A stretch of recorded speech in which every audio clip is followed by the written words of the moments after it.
হয়, কলাগাঁৱৰ যি পূব গেৰুৱা গাঁও আছে, গেৰুৱা গাঁৱত মৰণ ফান্দত পৰিণত হৈ আছে বিদ্যুৎ বিভাগৰ কেইডালমান তাঁৰ। মই কিছু দৃশ্যাংশ কেমেৰা সহযোগীক দেখাবৰ কাৰণে অনুৰোধ জনাইছোঁ। এনেদৰে হাতেৰে ঢুকি পোৱা অৱস্থাত এনেকৈ লাইনৰ তাঁৰ ইয়াতে সংযোগ হৈ আছে। অহৰহ বিদ্যুৎ প্ৰবাহিত হৈ আছে দিন ৰাতি, কিন্তু বিভাগীয় কৰ্তৃপক্ষই এই বিষয়ত কোনো গুৰুত্ব প্ৰদান কৰা নাই।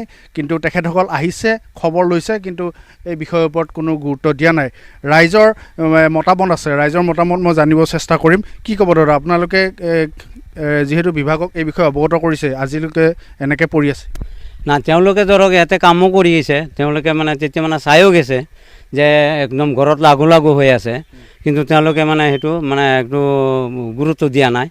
আমাৰ ৰাইজৰ ফালে মানে সেইটো যে আমাৰ সেইটো কামটো সোনকালকে মানে কৰি দিব লাগে, নহ'লে সেইটো বিপদজনক হৈ আছে। কালি সেইটো হ'লো আজি 2-3 বছৰমান হ'ল এনেকুৱাই আছে।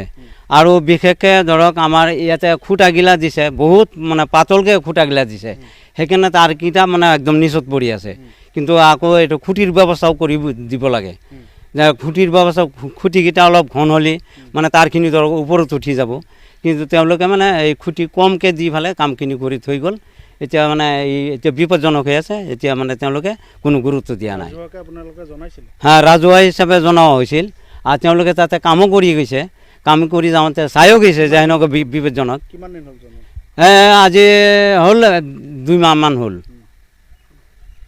হয়, নিশ্চয়কৈ ক'ব লাগিব, যি ৰাজহুৱাকৈ তেখেতসকলে অভিযোগ উত্থাপন কৰাৰ পিছতো বিভাগীয় কৰ্তৃপক্ষ, যি কলাগাঁও বিদ্যুৎ বিভাগৰ উপসংমণ্ডল আছে, কৰ্তৃপক্ষই কোনো গুৰুত্ব প্ৰদান কৰা নাই। আৰু তেওঁলোকে এটা অভিযোগ কৰিছে, যিটো ডিষ্টেঞ্চত খুঁটাসমূহ স্থাপন কৰিব লাগিছিল, সেই তাতকৈ বেছি বহলকৈ খুঁটাসমূহ দিয়া, পাতলাকৈ খুঁটাসমূহ দিয়াৰ বাবে এনেদৰে তাঁৰসমূহ ওলমি গৈছে। ঘৰৰ একদম চালি লাগু লাগু হৈ গৈছে, ৰাস্তাত থিয় হ'লে ঢুকি পোৱা অৱস্থাত আছে। এতিয়া এই বিদ্যুৎ বিভাগৰ যিসমূহ বিভাগীয় কৰ্তৃপক্ষ আছে, কি তেখেতসকলে ছাৰ্ভে কৰে, কি অহা যোৱা কৰে, এইটো সময়তহে গম পোৱা যাব, যেতিয়া তেখেতসকলে আহি এই গাঁওখনত ৰাইজৰ অভাৱ অভিযোগসমূহ তেখেতসকলে মষি মৰাৰ কাৰণে চেষ্টা কৰিব। কেমেৰা সহযোগী মই কলাগাঁৱৰ পৰা পিংকু বৰুৱাৰ ৰিপৰ্ট, এনি ভাৰত 24।